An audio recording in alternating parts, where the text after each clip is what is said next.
Hi, today magbabasa tayo ng another Reddit story and this time it's from PH Horror Stories.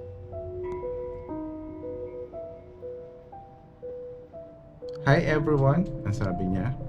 Bago lang ako dito sa thread na to and I want to share my story.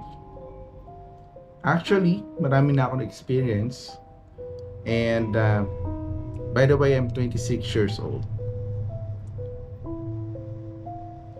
Itong na-experience ko na to ay sa boarding house. Nag-board ako kasi medyo malayo siya sa school ko. Or malayo yung bahay namin sa school ko. Yung first time ko dumating sa boarding house is noong 2022. Medyo mabigat yung ambience na nafe-feel ko. Sa isip ko, baka siguro dahil sa tatlo lang yung occupied na kwarto, kasama na kami sa tatlo. By the way, yung kwarto that time is 10 pa lang. 3 kwarto sa first floor, then 7 na kwarto sa taas. At nasa taas kami na kwarto, sa gilid ng hagdan mismo, paakyat. Sa boarding house, kasama ko ang mother ko. Sa tabi ng kwarto namin is another na nag-occupy, binata ng lalaki na nag-work. Sa first floor, 2 mag-asawa na may baby. That time na first time kong dating, wala pa akong idea sa kung sino ang mga katabi namin or kung sino-sino sila. Mga tanghali na rin ako nakakarating nung galing biyahe. Pagdating ko, humiga ako sa higaan. Nanood ng mga video sa Black App hanggang sa nakatulog ako. Di ko alam kung bangur ba nangyari sa akin or sleep paralysis. Basta ang na-feel ko noon is tulog ang katawan ko pero gising ang diwa ko. Nakapikit ako pero nakikita ko yung nasa paligid habang nakahiga tapos di ko magalaw ang katawan ko. Yung pesto ko noon habang natutulog, yung ulo ko nasa tabi ng pintuan. Kwarto type lang siya, like pagpasok mo sa pintuan, higaan agad. Bungad, tapos bintana, then may cabinet na maliit, tas lamesa sa tapat ng bintana. So ayun na nga, di ko alam kung sleep paralysis ba siya or bangungot. Habang ganun na nangyayari sa akin, may pumasok na 2 bata sa kwarto ko. Tumatakbo sila sa hallway at pumasok sa kwarto ko.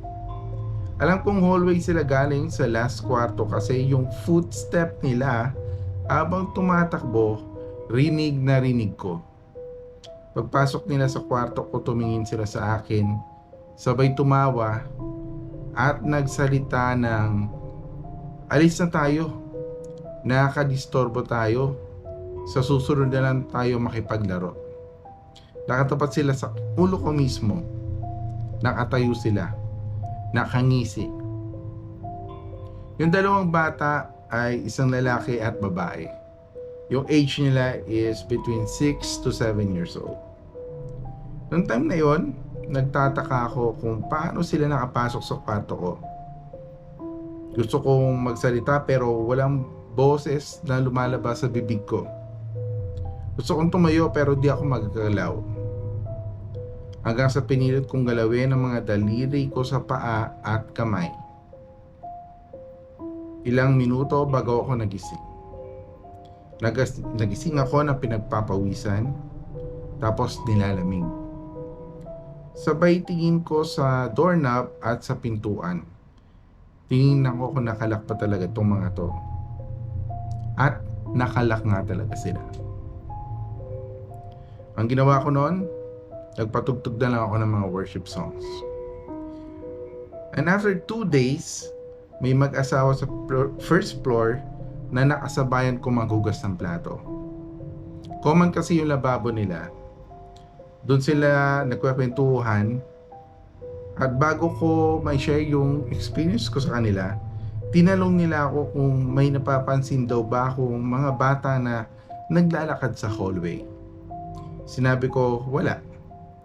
Then, tsaka nila sinabi, anong utan na doon ang lipat, may nagparamdam daw na bata sa kanila sa taas. Kada daw may dumarating na bago, nagpaparamdam sila. Tapos nung narinig ko yun, biglang tumaas ang balahibo ko. At saka ako shinare sa kanila ang experience kong panaginip o bangungot or kung ano pang bang tawag doon.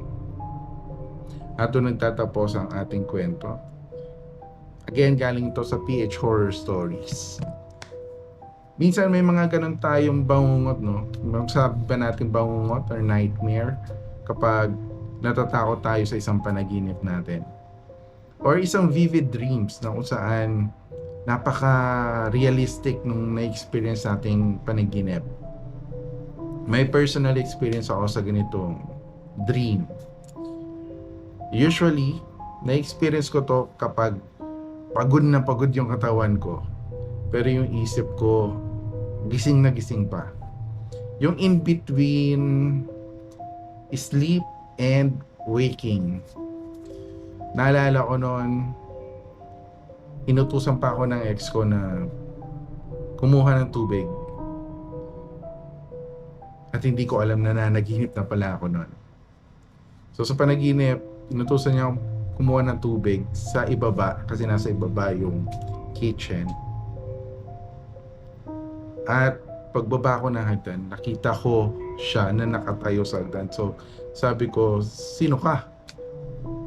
Para siyang doppelganger. At hindi nagsasalita yung doppelganger.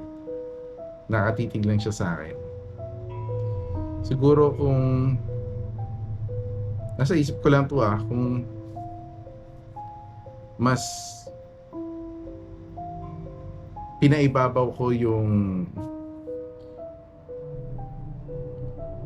pangunawa ko during that time, yung understanding ko. Kasi nung nakita ko yung doppelganger, galit na ako. Siguro kung naging mas kalmado ako, siguro mas na-feel ko yung energy vibration ng doppelganger at mas naintindihan ko kung bakit siya nandun. Yun lang.